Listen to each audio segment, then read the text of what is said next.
Avis aux vacanciers de la Toussaint ou simplement aux épicuriens, la troisième édition du Citybook de Marseille du Petit Futé est sortie. L'occasion de faire un tour sur les bons plans et les bonnes adresses de notre région. Laurent Bosquero, bonjour. Bonjour Marie. Vous êtes le responsable de l'édition du Petit Futé. Alors dans cet ouvrage, vous allez au-delà des clichés traditionnels qui entourent la cité phocéenne et ses environs. Exactement. On ouvre le spectre des établissements au niveau des activités, bien sûr, et puis les restaurants, les bonnes adresses pour manger, et puis aussi des informations pratiques pour les lecteurs et les internautes. Est-ce qu'on peut avoir quelques exemples ou des surprises plutôt loin des sentiers battus habituels ? Alors, l'avantage de cette édition Marseille, c'est que depuis 2 ans, elle rayonne de la Côte Bleue jusqu'à la Ciotat. Donc, il y a des informations et des adresses pour nos amis marseillais, mais aussi leur offrir aussi la possibilité de s'échapper. Donc voilà, des adresses, il y en a beaucoup. On a plus de 2000 adresses dans la base de données sur cette zone. Nous, on adore par exemple les cookies de Cookies sous la Major, on n'est pas loin. Ça, c'est génial. On peut aussi aller faire un squash à la Ciotat, dans la zone Athélia. Et puis, pourquoi pas, un cours de flamenco au Centre Soléa, rue Sainte. Enfin voilà, on fourmille d'adresses. Je ne peux pas toutes vous les citer, bien entendu. Alors, est-ce que vous pouvez nous le montrer, parce que vous avez avec vous en plateau ce nouveau guide. Alors, ça marche par des codes couleurs, il me semble. C'est en fonction de ce qu'on a envie de faire. Comment ça marche ? Exactement. On a complètement rafraîchi nos rubriques. Maintenant, c'est plus austère comme hôtel, restaurant, etc. C'est plutôt je transpire, je m'éclate, je me régale, je fais mon marché. Et donc, c'est des codes couleurs par catégorie, comme vous l'avez souligné. Et puis surtout, un esprit beaucoup plus dans l'esprit magazine. C'est-à-dire qu'on a une lecture beaucoup plus fluide, beaucoup plus digeste. On a des rédactionnels très courts.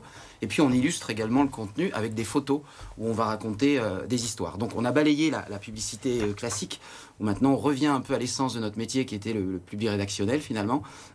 On raconte une histoire et puis on l'illustre avec des photos. Donc c'est une expérience à part entière et puis entièrement à part pour chaque établissement. C'est entre le magazine et le guide de voyage traditionnel, un peu ce Citybook. Exactement, c'est entre les deux. Et puis il y a aussi une nouvelle fonctionnalité qu'on a lancée là, à l'occasion de l'événement qu'on a fait lundi soir au Roche Blanche à Cassis, où on a invité les partenaires, les gens du CHR, Provence Tourisme était là exactement, évidemment.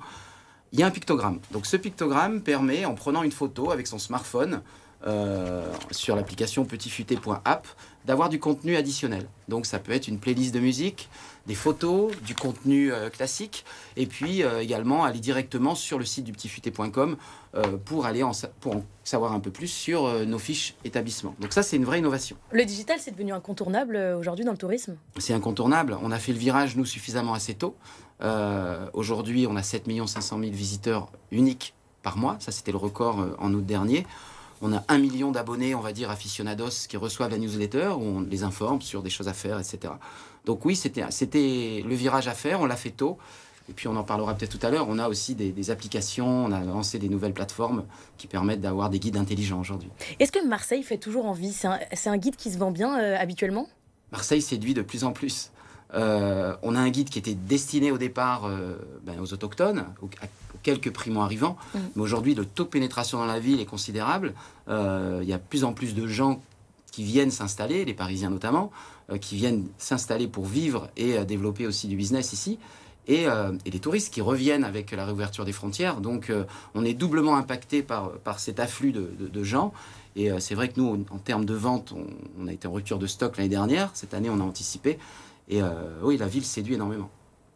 Et alors, c'est un long travail minutieux, l'élaboration d'un guide de voyage. Comment vous procédez pour sans cesse vous renouveler, trouver des bonnes adresses ? Comment ça marche ? On est sur le terrain, tout le temps. Voilà. Alexandre Andréo, notre auteur, sillonne la ville toute l'année. On a aussi des contributeurs. Les contributeurs, ça peut être les offices du tourisme, ça peut être nos aficionados qui viennent nous envoyer du flux d'informations sur notre site, nos partenaires, nos amis commerçants qui nous donnent aussi les bons plans. Donc c'est un travail en fait de toile qui nous permet de récupérer un maximum d'infos. Et l'avantage qu'on a sur des éditions comme Marseille, c'est qu'on a un auteur du cru qui vit sur place et qui va à la rencontre d'établissements toute l'année. Et l'un de vos guides touristiques qui est phare, c'est celui du Var, forcément l'un des départements les plus privilégiés par les touristes. Alors quels sont vos coups de cœur dans cette région ? Alors le Var, comme vous le dites, c'est la première destination de France depuis 2 ans, je crois, devant Paris. Donc évidemment, on a à cœur de bien le faire.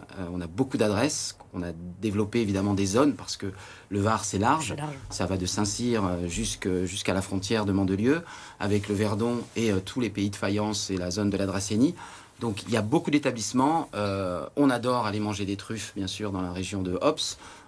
notamment chez nos amis du domaine de Majas, qui vont ouvrir un restaurant là, le mois prochain, qui va s'appeler le Jazz de Majastre, où c'est de l'agritourisme à part entière. C'est top. Il y a plein d'adresses. Il y a beaucoup d'adresses sur le golfe, évidemment. On adore la terrasse de l'Hôtel de Paris à Saint-Tropez, comme on aime manger chez les frères Kouros à Cuers. Et alors, une des problématiques de notre région, c'est que le tourisme de masse a fragilisé certains lieux comme les calanques. Comment arriver à allier l'environnement et le tourisme aujourd'hui? Est-ce que c'est ce que vous proposez? Oui, c'est notre démarche durable et éco, justement. On est positionné dessus. On travaille avec Provence Tourisme également, Isabelle Brémond, qui porte haut le drapeau de la durabilité, qu'on a d'ailleurs récompensé cette année comme top personnalité de la ville, puisqu'on a aussi des tops dans le guide. Donc oui, on se positionne là-dessus. Il y a eu cet été l'ouverture des calanques sur réservation pour Sugiton. C'était un test. Est-ce que ça va se développer pour les autres calanques? L'idée, c'est apporter de la douceur un peu sur ces sites, parce que c'est vrai qu'ils sont complètement pris d'assaut en saison estivale. Donc ces démarches éco-là, on les suit. Et puis on est très très très fervent d'adresses qui vont favoriser les circuits courts. On a le Baletti, par exemple, sur le quai Rive-Neuf, qui travaille sur ce genre de créneau, donc c'est important. Alors, petite problématique actuelle, c'est compliqué de se déplacer en voiture avec les difficultés d'approvisionnement en ce moment. Alors, est-ce que vous proposez des parcours adaptés, où on peut le faire qu'à pied ou juste en vélo? Comment ça se passe? Eh bien, il y a l'initiative de la mairie de Marseille, avec la Voie est libre, qui, une fois par mois, ouvre la corniche Kennedy, voilà, aux piétons. Donc ça fait un peu râler les riverains, mais finalement, un peu de douceur dans ce monde hyper motorisé, ça fait pas de mal. Merci beaucoup d'avoir répondu à mes questions. Merci Marie.